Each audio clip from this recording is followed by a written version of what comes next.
The Esol Curriculum. What is the Esol Curriculum? Why does it exist? What does it do? Where did it come from? What are its internal and external influences? And what else does it include? But first, what is Esol? Esol is the acronym for English for Speakers of Other Languages. In the past, it has been known as EFL, ESL, EAP, ESP, and several other acronyms. At the center of any Esol curriculum is the Esol Learner. So, who is the Esol Learner? Esol learners in the UK are a highly diverse group in terms of nationality and ability. Some are highly skilled individuals with university degrees and successful careers in their own countries, while others have had little or no access to formal education, lacking literacy skills in any language. The demography of Esol learners changes with the social and political events of the UK. The demography of Esol learners changes with the social and political events of the UK and around the world. For instance, at the moment, according to a government report titled English for Speakers of Other Languages, Access and Progression, there is an evident decrease in economic migrants from Eastern European countries accessing the provision, while there is an increase in learners from Italy and Spain, as well as asylum seekers and refugees. The type of learner accessing Esol provision affects the type of qualifications offered. For instance, those already in employment or seeking employment are more likely to access higher level qualifications such as level 1 or level 2, while women not seeking employment and refugees and asylum seekers are more likely to access lower level qualifications. Why do these people want to learn English? What are their reasons? The main reasons for learning English are to engage with public issues, to connect with other communities, to socialize, to communicate on a daily basis, and to access education, training, and employment.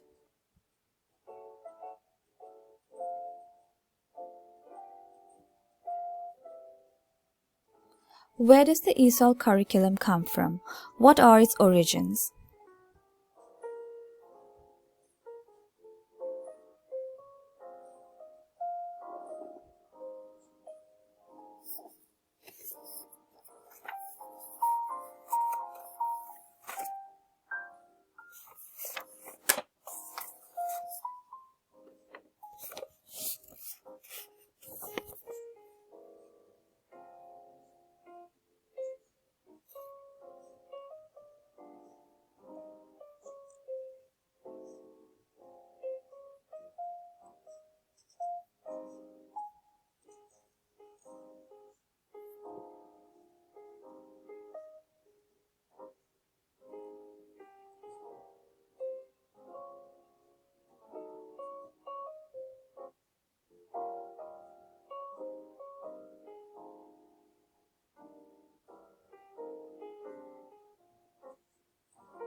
Esol courses are provided by the formal FE sector and informally by community providers.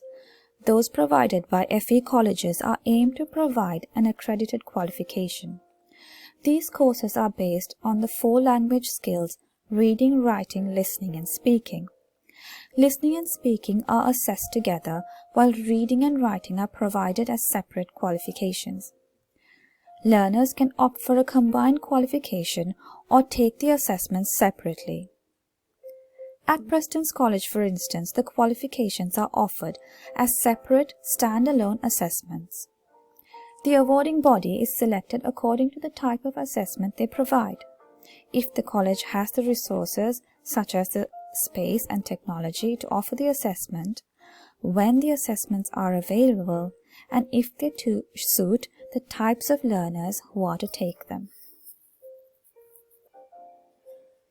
The informal Esol provision focuses on basic literacy at pre-entry levels. Charities such as the Sahara Center and the Pucar Center provide classes based mainly on functional language skills. A teacher at the Pucar Center once told me they sometimes had to teach learners how to hold a pencil. The curriculum is therefore mainly learner-driven and have no formal assessments. Learners are irregular and constantly changing, and programs are run mainly by volunteers. Esol is closely linked with social integration and cohesion. Following the terror attacks in London in 2005, there has been a massive focus on policy aimed at teaching and learning English to integrate immigrants. As of today, the main focus of Esol, according to government policies, is to help integrate those arriving in the UK, including asylum seekers, economic migrants, women on spousal visas, and refugees. And secondly, those who have lived in the UK for many years but have little or no English language skills. In her report published in 2016, Dame Louise Casey argued that the government had failed to put in place an effective strategy to enable integration and social cohesion. She advocates for funding to go towards local language classes, ensuring that these classes are accessible to those who need it the most. She argues that access to language classes will enable people from minority communities to participate more fully in society, leading to greater social integration. What does the Esol curriculum look like in the classroom? The Esol curriculum is loosely based on the qualifications selected by the respective organizations. The content of the courses can vary from college to college and even group to group within the same college.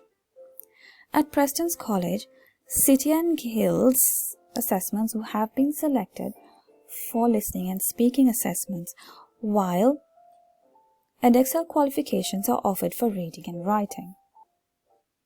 Esol qualifications are offered at Entry Level 1, which is beginners, Entry Level 2 elementary, Entry Level 3 lower intermediate, Level 1 which is upper intermediate, and Level 2 which is advanced. The levels are structured to build learners' skills up to Level 2, which is equivalent to a GCSE in English. This gives learners an opportunity to be on par with qualifications at national level. This means that at this level they would be able to access education and training and employment options available to any adult in the UK. Pre-literacy courses are offered to learners struggling with basic literacy. This can often be because they are not familiar with the Roman alphabet, because they have not been in school at any time, or they have not had enough exposure to the English language. The Esol curriculum is planned to eventually achieve success at the exams.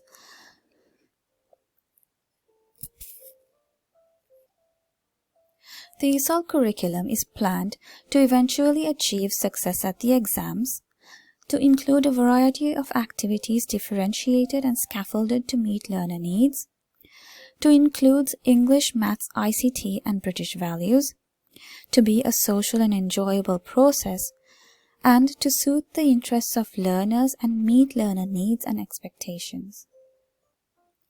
On the ground, the enacted curriculum changes as learners progress or require further support, is shaped by the teacher's skills, knowledge, and interests, is influenced by the college requirements and internal inspections.